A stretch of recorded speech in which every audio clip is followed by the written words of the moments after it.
morning. Are you ready to start your history lesson for the week? All right, so you're going to need to turn in your history book to page 99. And we're going to be talking about Japan this week.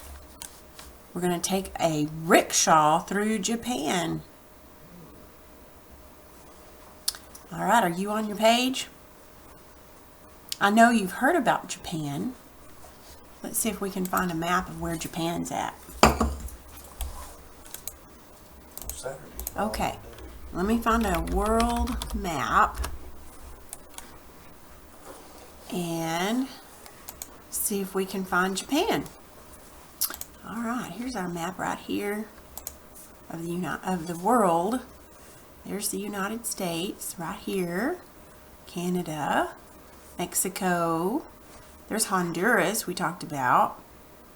This is Central America. This is South America. This over here is Asia, the continent of Asia. This is China. Now Japan is this little string of islands right there. It's not all that big, and it's an island. So there's Japan. If you just cross over the Pacific, you'd come out right here around California. All right, let's look back at our book. All right, so it says this week we pull a rickshaw through the islands of Japan in the Pacific Ocean. Ever been on a rickshaw? Well, keep an eye out for all of them you'll see in the next few days. This would be a rickshaw. Looks kind of fun, doesn't it? Except not for this person. Look at their architecture. Architecture is how their buildings are built. Look at those how they kind of swoop up there like that. You always know a Japanese building when it looks like that because they always build their buildings that way. Japan is a nation with a very rich history, and that history is still important to the people living there today. History is time that has passed, which can be an hour ago or a week ago, but it's also hundreds of years ago too. Japan was ruled by the imperial dynasty for over 2,000 years, making it one of the longest lasting monarchies in the world. The culture of Japan was influenced by China for hundreds of years. The architecture of the buildings in Japan is an example of this. The buildings in Japan tended to follow the pattern of the Chinese structures, which focused a lot on nature with wilder and less orderly buildings. And Japanese art was a bit like that too. The society of Japan has moved from a more rural farm life to having more and more people in the cities. When the people of Japan began to interact more with other cultures, they learned new technologies and scientific practices. Now turn the page. We'll look at these pictures in a minute. We have to finish reading this section. And that led them to be one of the most technologically advanced modern societies. When people have to commute, now they can take the bullet train. Bullet trains in Japan can go over 300 miles an hour. This is more than 4 times the speed of most cars on the highway. Since a lot of people in the city can't have cats, you can find cat cafes in the city of Tokyo. In the cafes, you can have a little food while you pet a cat. And there are also other cafes with dogs or rabbits. But there are no cafes yet with the tanuki, or the raccoon dog, which is neither a dog nor a raccoon. Not everybody in Japan liked the change to more technology in bigger cities. Some prefer a life of more peace. While many people go to Japan to visit the big cities, some go to the quiet forest and walk some of the Kimono Kodo trails that are around 1,200 years old. You can walk past waterfalls, through forests, and share meals called kaiseki with local people, where the foods change with the seasons. What sports do you think are really popular in Japan? Did you happen to say baseball? It is. And they've been playing baseball or yakyu here for 100 years. There's a lot to learn about Japan. So here are some rice fields. in Japan. They eat a lot of rice. They grow lots of rice there. And this is the raccoon dog, the tanuki. I've never in my life seen one of those. It looks kind of funny. You see this? This is a cat cafe. You can go and they don't have tables though. They just have these chairs that sit on the floor. They don't do tables. They got cats everywhere. And this is one of the Kumano Kodo trails that it was talking about. You can go up and you can walk through the forest and stuff. So I guess the Japanese people are just like we are. Some like to live in the city, but some like to live in the country.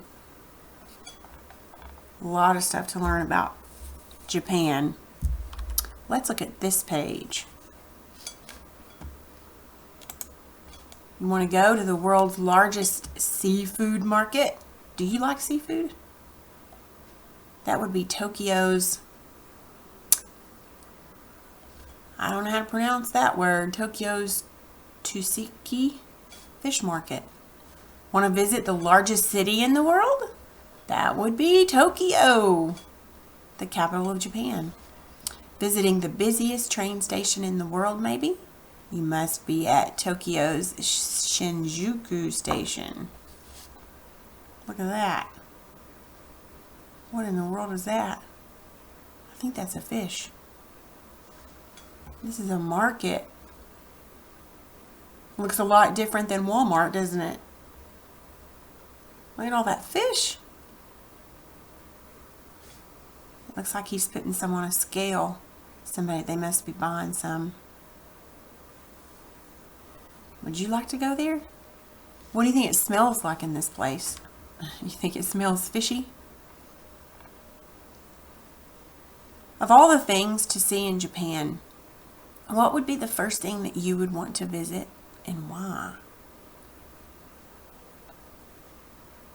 Would you want to go to the fish market? I don't think I would.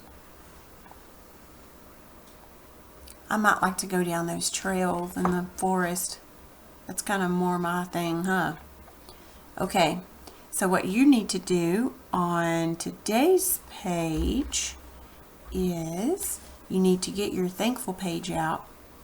And we haven't done this in a while. And you need to write down something that you're thankful for. You might be thankful for Walmart or Brookshire's or Albertsons or wherever you go to the grocery store. This looks like a pretty neat place, but I think I'd prefer to go to Brookshire's or Walmart. So you need to write down something that you're thankful for today. And then let's look at this page. This is the last page we're going to look at today. There's some more pictures on here. Look at that. Look at that waterfall. Isn't that pretty? Look at this picture. You see the architecture on that building? Remember I told you how all the buildings in Japan, and remember we read that it said they took a lot of their ideas and their customs and their culture from the Chinese, and the Chinese architecture also shows these little pointy things on their buildings. Isn't that a pretty picture? Here they go. They're riding in one of those rickshaws, aren't they? Looks like maybe they're eating ice cream, maybe? I don't know what they're eating. Probably rice. What are they playing here? Do you like to play this? It's important over there. Alright, let's look at this here. It tells us about the samurai warriors of Japan. They used to play a game called Tuka. It was played by drinking up to 100 bowls of tea, trying to guess which kind they had. Try doing a small version with the drinks you normally have at home, guessing what each sip is. I bet you don't have that much stuff at home to drink. You could do water, you could do juice, tea, coffee, Kool-Aid, maybe different kinds of tea. And you could have lots of bowls set out or cups set out, and you could pour all that in there and you could take a sip of each one and see what you were drinking. That would be hard to do. That's a lot of tea. All right, there you go. So your assignment today is to write on your thankful page what you're thankful for, okay? That's all for today.